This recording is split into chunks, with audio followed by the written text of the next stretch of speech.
ওকে শেষ হতে দেখবো, ওর অবনতি দেখবো ক্রমে দিনের পর দিন। অবনতি ভাইদার নয় মা, তোমার চিন্তা ভাবনার হয়েছে। তুমি জাদুকরকে রান্নার লোক ছাড়া আর কিছুই ভাবো না। তুমি হয়তো ভুলে গেছো যে জাদুকর আমাদের কোম্পানির ব্র্যান্ড অ্যাম্বাসেডর। সেটা ওর যোগ্যতায় পায়নি ঈশান, ওটা আমাদের দয়ার দান।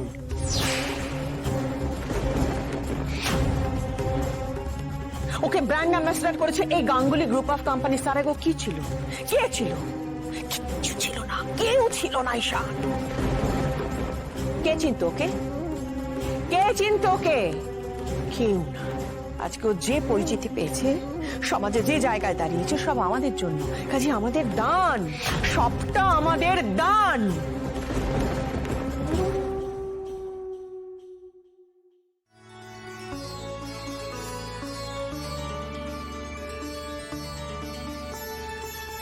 Congratulations.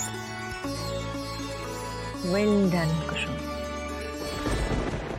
বাহ বাহ বাহ, চমৎকার চমৎকার, অসাধারণ।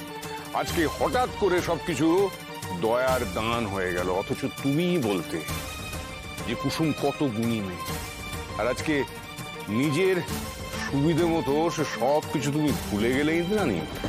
হ্যাঁ বৌদি, বৌদি তুমি তো সবসময় আমাদের কুসুমকে বলে এসেছো সর্বগুণ সম্পন্না। তুমি ওর হাতে রান্না খেয়ে, ওর নাচ দেখে, ওর কবিরাজি ওষুধ তৈরি করার গুণ দেখে তুমি তো ওর প্রশংসাই করে এসেছো বৌদি। হ্যাঁ বলেছি, তার কারণ একটা গ্রামের মেয়েকে আমি উৎসাহ দিতে চেয়েছি। কিন্তু তার মানে এটা নয় যে সে এত অ্যাম্বিশাস হয়ে যাবে যে তার মালিকের ছেলেকেই মেয়ের জালে ভাসাবে।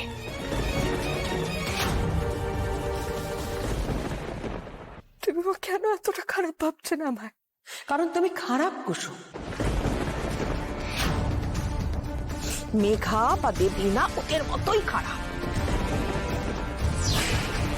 আমি যেরকম ওদের দুজনকেই আয়ুষের স্ত্রী হিসেবে পছন্দ করে ভুল করেছিলাম, সেরকম তোমার মতন একটা ঠক মেয়েকেও মেনে নিয়ে দিনের পর দিন বিশ্বাস করে খুব বড় ভুল করেছি কুসুম।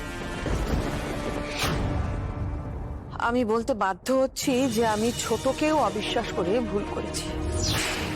ছোটই কিন্তু একমাত্র শুরু থেকে তোমাকে ঠিক চিনেছিল,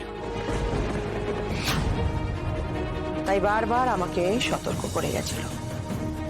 আমার শোনা উচিত ছিল ওর কথা, কিন্তু শুনিনি।